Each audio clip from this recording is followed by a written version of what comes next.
Hi everyone, welcome to another week for ROS Q&A. My name is Rodrigo, and today I'll be answering this question that we see here, in which a person is trying to mix ROS1 packages and ROS2 packages together into a single environment. So he has two packages and wants to have communication between them. And so I'm going to answer this to you guys today by using the built-in package that's provided by us by ROS2, which is called ROS1 bridge, in which any communication going through a ROS1 package to a ROS2 package gets detected, and you can work on it as if you were doing either everything on ROS1 or ROS2. For this, you need to have ROS1 and ROS2. So I'm going to show you how to do that in our environment in the constructsim.com. So let me walk you through it. So let's do it. So again, he wants to communicate between ROS1 and ROS2 packages. So I'm going to go to the constructsim.com first of all and create our environment. So if you don't have an account, you can log in and create an account really quick. And on this left panel here, we're going to click on My ROSject, and we're going to create a ROSject over here on this button. So for the distribution, you want to make sure that you select ROS2 Foxy, because the ROS1 bridge is a package from ROS2, so we want to work on ROS2 in this environment. So for the name, we can name it whatever we want. So let's say ROS1/2 bridge, let's say. You can make it private, and for the description, I'm gonna add the URL for the question here. And you can click create, and in this page you can see that it's been made right here. So we want to run it on this with this button. So alright, so while it's loading, let me just show you our platform, the construct. This is a place where you can learn robotics from scratch. We have over 50 plus robotics courses where you can start from basics of programming for C++ and Python especially, and then kind of specialize into the robotics area and go all the way to robot navigation, machine learning, anything you'd like. So I recommend you guys come check out our platform and start learning right away. So when we go back to our ROSject, this is our ROSject. We don't need this, we can close it. It's been loaded. And like I said, this is a ROS2 Foxy distribution. So basically it means that ROS2 is installed here. But in order to make it more accessible and in order to be able to use the ROS1 bridge, this is a good environment because we also have Noetic installed in here. So if you want to check that, you can go to the folder OPT ROS. And in here you can see that we have Foxy installed and Noetic installed, which is a great base for us to try this ROS bridge and have communication between the two distributions. Otherwise, you would need to install on your computer Foxy and then Noetic, and that's a whole another video in of itself, and it's lengthy. And so this is why I'm doing it here, because it's really convenient and it allows you to work right away. Okay. So the first thing we're going to do is install the ROS1 bridge. So for that, we're going to do an update with this command.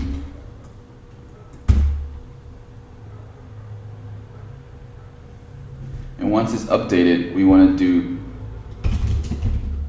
this command, sudo apt-get install ROS Foxy ROS1 bridge.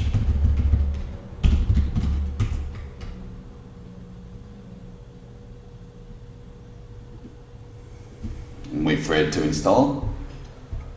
Okay, now we have our package ROS1 bridge, and I'm going to show you how to use it.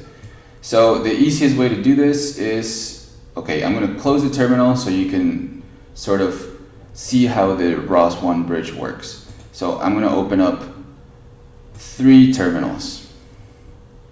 So 1, 2, this is going to be the terminal for the ROS1 bridge, and 3, this is going to be our ROS2 terminal. This is going to be our ROS1 terminal. So first thing, we're going to run a ROS core on the left side. So this will be the ROS1 side. And in another terminal, we can launch a tutorial for a chatter. All of what this does is just a node that publishes a string, the hello world, and it's included in the installation of ROS. So we're gonna run that. So that one's called ROS run, and it's in the ROSP tutorials package, and it's called the talker. So there you go. You can see now that in ROS1 we have a publisher going on, and it's publishing just a string that says hello world and a timestamp. So if we go to another terminal here, and I'm sorry, not echo ROS topic list, and if we see our topics, you can see that this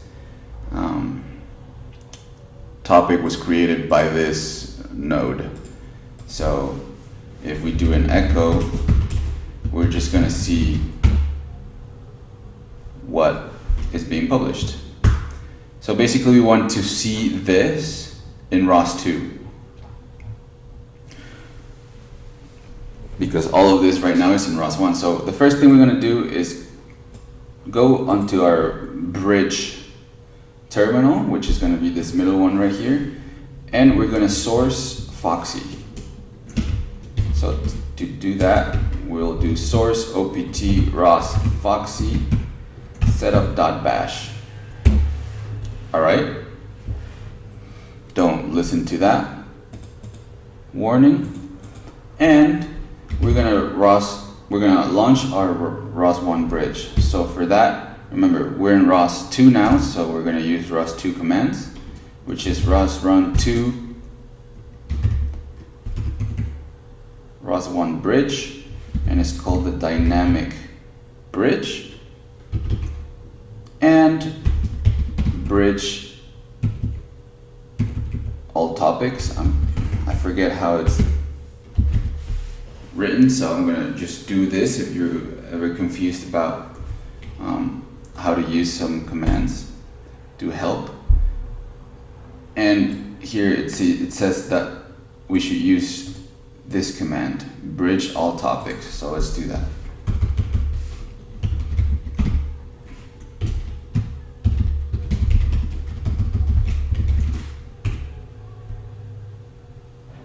Okay, so you can see it doing things.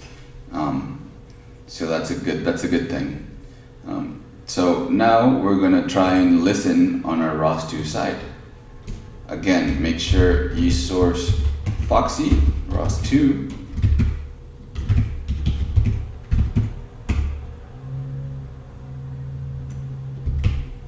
and we're going to look for the topics.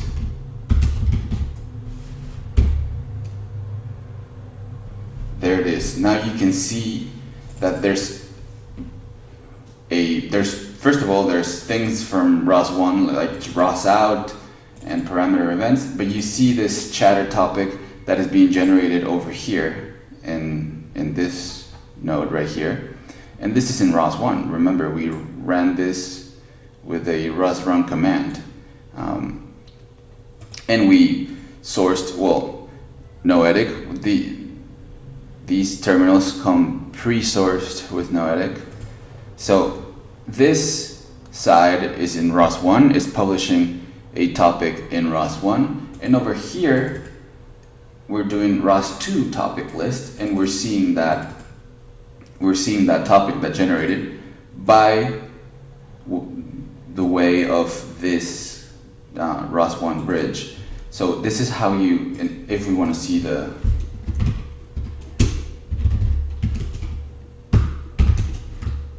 actual contents of the topic,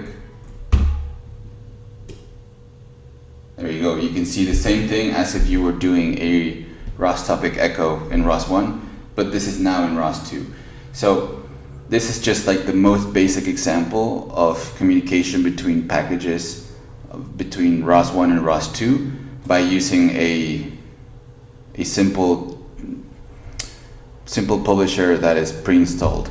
You can use anything. So you can use a simulation in ROS1 and then source your ROS2 environment where you're going to launch your ROS1 bridge. And that way you'll be able to see all of the topics that are being published in the ROS1 simulation.